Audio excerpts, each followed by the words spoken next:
დიქტატურებში თუ ავტორიტარულ რეჟიმებში მსგავსი ფიგურები ხშირად ხდება, რომლებიც შიშის ზარს ცემენ შიგნით თავისიანებს და დანარჩენებსაც ბუნებრივია დანარჩენ საზოგადოებას.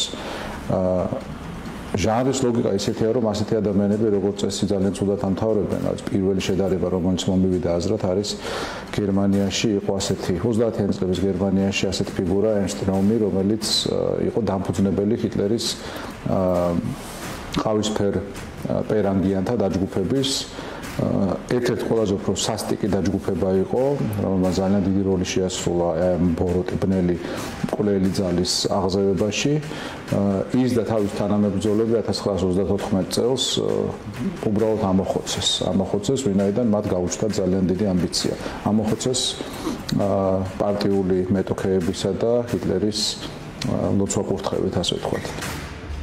ახლა ჩვენ როცა ამაზე ვსაუბრობთ, მე არ მინდა ამას ეს დაბეჭდილება დარჩეს ამისგან ვინმეს, რომ ამით თავს ვიმშვიდებთ ან ვიღაცას შევაგონებთ, რომ თქვენი ბოლო ეს არის შეუგნებელი მასა, ეს არის ბოროტი, ბნელი, გაუაზრებელი, პირდაპირ თქვა პირუტყვების მასა, რომლებიც ძალიან ხშირად არანაირ ფორმალურ კავშირშიც არ იმყოფებიან სამართალდამცავ ორგანოებთან, ბრჭყალებში სამართალდამცავებთან.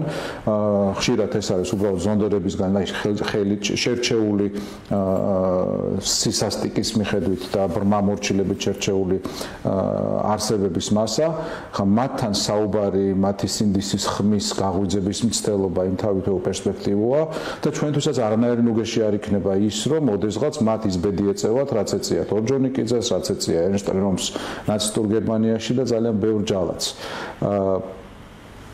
აქ საუბარი იმაზეა, რომ რაფას გადავიხდით ჩვენ, სანამ აი ეს ბნელი ბანდები, რუსული ჯალათური დაჯგუფებები ამ ქვეყანაში აი ამ სისასტიკეს ჩადიან, რასაც ჩადიან. აი დანტეს ჯოჯოხეთში რო არის დაუტევე ყველა იმედი და შემოდი, მე მგონი აი ოცნების ზღურბზე აწერია, ალბათ ოფისის ზღურბზე, გაიწყვიტე შუბლის ზარღვი და შემოდი.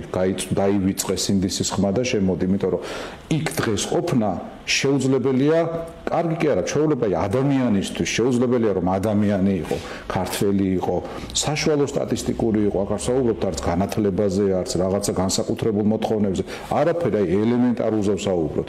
ადამიანი იყო და არათუ ამას უყურებდნენ მშვიდად, არამედ ამაში აქტიურად მონაწილეობდნენ, რასაც ესენი აკეთებენ, ხო?